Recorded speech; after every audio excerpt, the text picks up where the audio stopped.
Okay, first I need to find piece A, then attach it to piece B with these screws. You've probably done this. Or maybe you've paced around your house muttering, keys, keys, where are my keys? It isn't just some strange habit.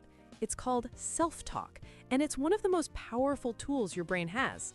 Whether it's that silent monologue constantly running in your mind or you're actually speaking the words aloud, you are actively organizing your own thoughts.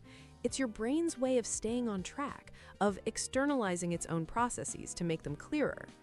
When you talk yourself through assembling that furniture, you're breaking a complex task into manageable steps, keeping your focus sharp.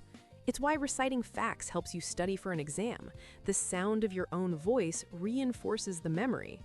In fact, a 2019 study confirmed that when people verbalize their thoughts while searching for something in a cluttered scene, they found it faster and more accurately.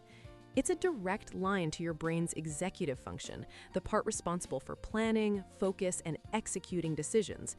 You are literally guiding your own attention with your voice. But this inner narrator is more than just a task manager. It's also our emotional regulator. After a frustrating experience, you might think, I'm really angry about what just happened, but I need to calm down. By putting the feeling into words, you're creating the space to process it, to gain control. It's also our personal coach. Athletes do this all the time. Before a competition, they'll repeat, I've trained for this. I am strong. I am fast. They're not just hoping it's true. They're using motivational self-talk to turn stress into fuel for peak performance. And here's a fascinating detail. The pronoun you use when you talk to yourself can change everything. A 2017 study found that speaking to yourself in the third person, using your own name, is an incredibly effective way to manage your feelings.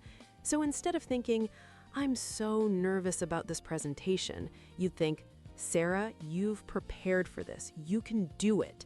This small linguistic shift creates what psychologists call self-distancing. You're no longer drowning in the emotion. You're observing it, advising yourself with the calm objectivity you'd offer a friend. It's a simple trick for instant perspective. Of course, this voice isn't always our ally.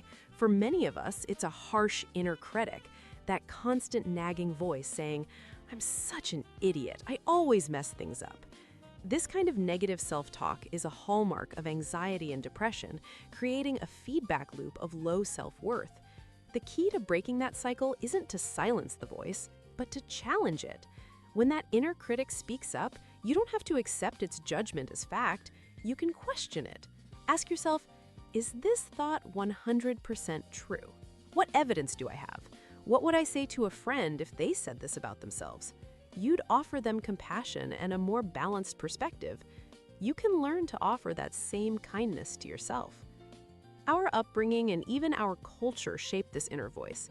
In some collectivist cultures, a self-critical voice is seen as a tool for self-improvement, not a flaw. This just shows how malleable that voice really is. It isn't a fixed part of our personality that just happens to us. It's a skill. Your internal monologue is running 24/7 anyway. Learning to consciously direct it, to question its negativity and harness its power, isn't just about feeling better. It's about taking control of the most important conversation you will ever have.